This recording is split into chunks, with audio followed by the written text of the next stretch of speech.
जदयू कहीं भी भाजपा के विरुद्ध में कुछ बोलते हुए नहीं दिखाई दे रही है और भाजपा की तरफ से जदयू के ऊपर कोई अटैक नहीं हो रहा है। देखिए, वैसे तो उलटफेर करना या पलटी मारना नीतीश जी के तो चरित्र में है।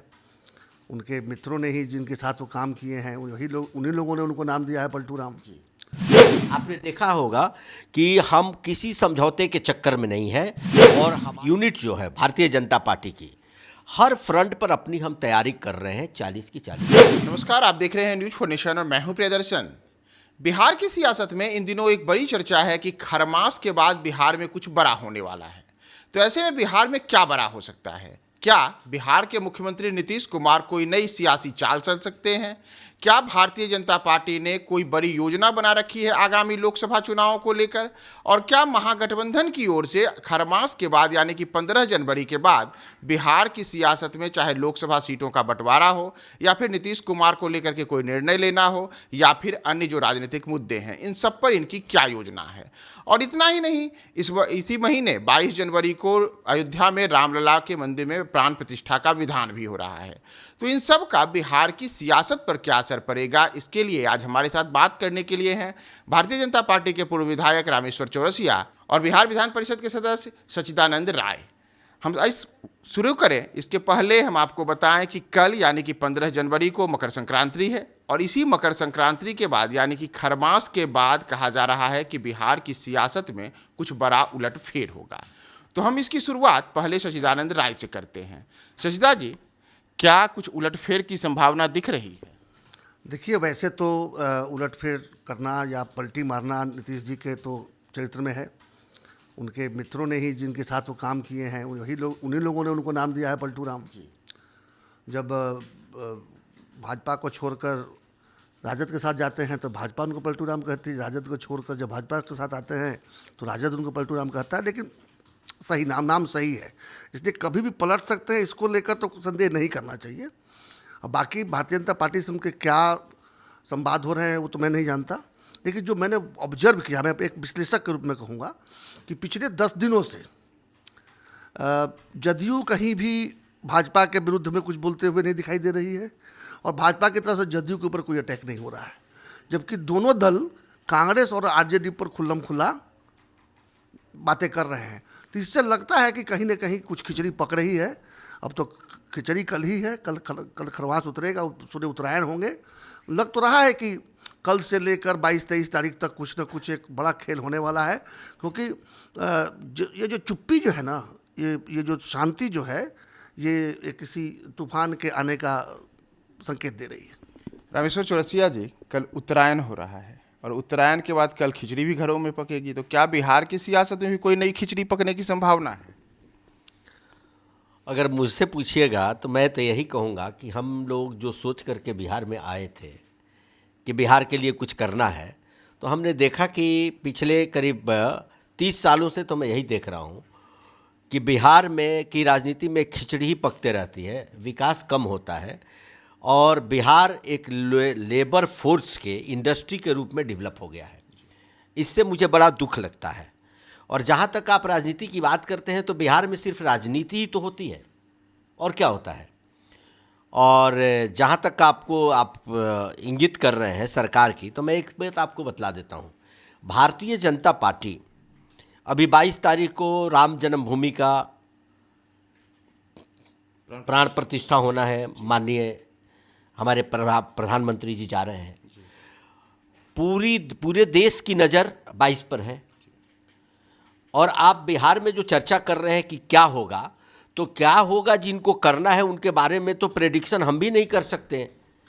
और मेरी जो सोचना है कि नीतीश जी आजकल अपने बारे में नीतीश जी भी प्रेडिक्शन नहीं कर सकते। वो कुछ लोगों से ऐसे घिर गए हैं कि क्या डिसीजन लेंगे, क्या करेंगे, उनके बारे में तो भविष्यवाणी करना मुश्किल है। नीतीश जी के बारे में ऊपर वाला भी भविष्यवाणी नहीं कर सकता, मैं तो इतना ही आपको बतला सकता हूँ। अब क्या होगा ये मुझे नहीं मालूम है और ये तो ऊपर वाले ही जाने। लेकिन एक चीज़ तय है कि बिहार की यूनिट जो है भारतीय जनता पार्टी की हर फ्रंट पर अपनी हम तैयारी कर रहे हैं 40 की 40 सीट जीतने के लिए। आपने देखा होगा कि हम किसी समझौते के चक्कर में नहीं है, और हमारी पार्टी, हमने सब जगह अपने जो प्रभारी हैं, विस्तारक हैं, हर ज़िले में, हर मंडल में लगा करके रखा है। हमारा जो काम है कि मोदी जी को तीसरी बार प्रधानमंत्री बनाना है, और जिसके लिए हर कार्यकर्ता संकल्पित है कि रिकॉर्ड जीत बिहार में करनी है, 40 की 40 सीट जीतनी है। भारतीय जनता पार्टी का हर कार्यकर्ता से पूछिएगा तो इस काम में लगा है, वो इस चक्रों में नहीं है कि कौन हमारे यहाँ आ रहा है, कौन हमारे यहाँ से जा रहा है। आप कह रहे हैं कि 40 की 40 सीटें जीतने पर आपका लक्ष्य है, लेकिन हाल फिलहाल ही सी वोटर का एक सर्वे आया है, उसमें दिखाया गया है कि एनडीए अगर नीतीश कुमार से अलग होकर के चुनाव लड़ती है तो वोट प्रतिशत में एक बड़ा अंतर आ रहा है, यानी कि वर्ष 2019 के लोकसभा चुनावों की तुलना में, और इसका सीधा असर एनडीए के प्रदर्शन पर भी पड़ेगा। आप जो कह रहे हैं, आप सर्वे के आधार पर कर रहे हैं और पिछले रिकॉर्ड के आधार पर कह रहे हैं, और मैं जो कह रहा हूं कि टीना फैक्टर है, there is no alternative. Modi ji के चेहरे पर चुनाव हो रहा है। आप याद कीजिए, कांग्रेस 206 सीट जीत करके 2009 में सरकार बनाई थी। कोई उम्मीद कर सकता था कि 206 की पार्टी 47 पर आ जाए, और भारतीय जनता पार्टी 138 से, उससे भी शायद कम ही थे हम, 282 पर आ जाए? कोई कल्पना कर सकते थे आप? नहीं ना। या ऐसा ही हुआ था उत्तर प्रदेश में। मैं एक उदाहरण आपको दे रहा हूं कि जब हवा चलती है ना तो ये नहीं देखा जाता है। बिहार के राजनीति लोग बहुत तेज पॉलिटिशियन भी हैं, बिहार का हर व्यक्ति पॉलिटिशियन है। एक और उदाहरण दे रहा हूं, जब 17 में चुनाव यूपी का हो रहा था तो अखिलेश यादव को कितनी सीटें थी? 228। अब भारतीय जनता पार्टी को कितनी थी पता आपको? 47। और चुनाव के बाद क्या हुआ? हम आ गए 325 पर, वो आ गए 47 पे। तो जब हवा चलती है, बदलाव चलता है। अब तो देश में दिख रहा है कि हर काम कौन करेगा? मोदी जी ही करेंगे। राम जी का भी उद्धार हम लोग करेंगे। इतने दिनों में क्यों नहीं हो पाया भाई? मैं आपको रोकूंगा। सच्चिदानंद राय जी, अभी बात जैसे चल रही थी और हमारे रामेश्वर चौरसिया जी बता रहे हैं कि हवा चलती है तो बहुत कुछ बदल जाएगा, जबकि अगर हम बात करें हालिया सर्वे रिपोर्ट की, जैसा मैंने इनसे भी बताया, उसमें बताया गया है कि एनडीए का वोट प्रतिशत घट रहा है। तो क्या एनडीए अपने वोट प्रतिशत को लेकर के चिंतित नहीं होगी? और उसमें जो खरमास के बाद बिहार में बड़े खेला होने की बात हो रही है, उसमें क्या नीतीश कुमार जी को लेकर के कोई बड़ा राजनीतिक उलट-पुलट हो सकता है? देखिए, दोनों गठबंधनों का स्वरूप जो आज देखने को मिल रहा है, और जो चुनाव आने के पहले एक अंदेशा हो रहा है कि बदलेगा, ये अभी एक रूप लिया नहीं है। जैसे अब ये पता नहीं है कि महागठबंधन के कौन कौन घटक दल होंगे, और उसी तरह से एनडीए के कौन कौन घटक दल होंगे। जब तक वो क्लियर नहीं होता तो तब थोड़े समय के लिए मान लेते हैं कि जो रूप आज दिखाई दे रहा है इसी में चुनाव होगा। इसमें अगर चुनाव हुआ तो एक प्रेडिक्शन जो मैं दे रहा हूँ, और कारण बताऊँगा क्यों। नीतीश जी की पार्टी खाता खोल ले तो बहुत बड़ी बात है। हो सकता है कि राजद के बराबर सीटों पे वो लड़े, तो वो सीटें कौन जीतेगा? भाजपा की तरफ ही जाएगा, क्योंकि आरजेडी का वोट ट्रांसफ़र नहीं होने वाला है, और नीतीश जी का वोट अपने आप ट्रांसफ़र होकर मोदी जी के पास चला गया है। तो इसलिए ये सर्वे में जो रिपोर्ट जो आया है, मैं उससे पूरी तरह सहमत नहीं हूँ। दूसरी बात, चुनाव के समय आप 50 काम करते हैं, कैंपेन करते हैं, रुपया खर्च करते हैं, स्ट्रेटजी बनाते हैं, रणनीति बनाते हैं, सब करते हैं आप। देखिए, दो महत्वपूर्ण चीज़ें होती हैं। वो होती है एक चेहरा, और दूसरा होता है विमर्श। अर्थात आपके पास फेस और नैरेटिव होना चाहिए। भारतीय जनता के पार्टी के पास में नरेंद्र मोदी जैसा चेहरा है। आज तो पूरा दुनिया उनका लोहा मान रही है, और बिहार और भारत के लोग भी लोहा मान रहे हैं। तो उनसे बड़ा चेहरा है नहीं। जैसे जो भी अभी रामेश्वर जी ने कहा कि देयर इज नो अल्टरनेटिव वाली बात जो है, तो अल्टरनेटिव की बात नहीं है। कहीं कोई सामने खड़ा होने वाला नहीं है। उस चमक के सामने कोई चेहरा दिखता ही नहीं है, इसीलिए वो फाइनल नहीं कर पा रहे हैं। दूसरा होता है विमर्श। क्या विमर्श है विरोधियों के पास में? मोदी हटाओ। बीजेपी के पास में क्या विमर्श है? 3 मजबूत विमर्श बताया तो मैं आपको।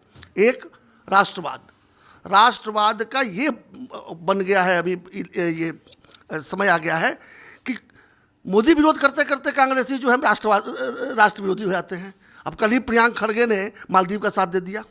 मालदीव के प्रेसिडेंट ने इशारे में कहा कि हमको कोई बुली नहीं कर सकता, आप किसी लाइसेंस नहीं दिए हैं, तो उन्होंने कह दिया कि नहीं, मोदी जी बुली कर रहे हैं। तो उनका मोदी विरोध करते करते कब वो राष्ट्र विरोधी हो जाए उनको पता नहीं चल रहा। तो राष्ट्रवाद का 100% जो है वो पूंजी आज के तारीख में बीजेपी के हाथ में चला गया विरोधियों के कारण।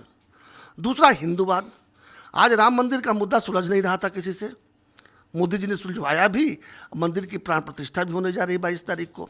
तो आज हिंदुत्व का जो एक थोड़ा छोटा सा कंपटीटर जो था वो महाराष्ट्र में बाला साहब ठाकरे थे, आज उनके पुत्र ने वो भी खत्म कर दिया। तो हिंदुत्ववाद का भी कौन इकलौता मालिक बन गया? भारतीय जनता पार्टी। और वेलफेयरिज्म की बात करें, 5 किलो अनाज कौन दे रहा है? केंद्र सरकार दे रही है, मोदी जी की सरकार दे रही है, और गारंटी कर दिया अगले 5 साल तक मिलता रहेगा। ये भी कोई नहीं कहेगा कि चुनाव के लिए केवल 1 साल बढ़ाया गया है। और ये 5 किलो का काट के भले 4 किलो मिलता हो, लेकिन घर घर पहुंच रहा है, घर घर बिजली पहुंची, घर घर गैस पहुंचा, मकान बन रहे हैं, छात्रवृत्तियां हैं, मुद्रा लोन है। कहने के लिए ठीक है, जितना कहते हैं शायद उतना ना हो, देखिए कुछ ना कुछ तो पहुंच ही रहा है, और डायरेक्ट पहुंच रहा है। किसानों के जो 6,000 रुपये खाते में है, डायरेक्ट पहुंच रहा है। तो 3 इनके जो पिलर हैं, एक राष्ट्रवाद, दूसरा हिंदूवाद और तीसरा कल्याणवाद। इन तीनों का किसी के पास में इस विमर्श का काट नहीं है, अब मोदी के चेहरा का काट नहीं है। तो कैसे मोदी, इसलिए इन्हें नीतीश कुमार या किसी की आवश्यकता नहीं। बिहार जाएगा, बीजेपी बिहार की यूनिट कुछ भी ना करे। हालांकि भाजपा एक जानी जाती है कि संगठन को बड़ा मजबूत रखती है, भाजपा के हमेशा कार्यक्रम चलते रहते हैं। एक चुनाव जीतने के बाद अगले चुनाव की तैयारी उसी दिन से शुरू हो जाती है, उस समय तो आगे है ही। लेकिन थोड़े समय के लिए मान लेते हैं कि बिहार के यूनिट को देख आपको लगता हो कि ये टिकेंगे नहीं लालू और नीतीश के सामने, लेकिन मोदी के सामने क्या कोई टिकेगा?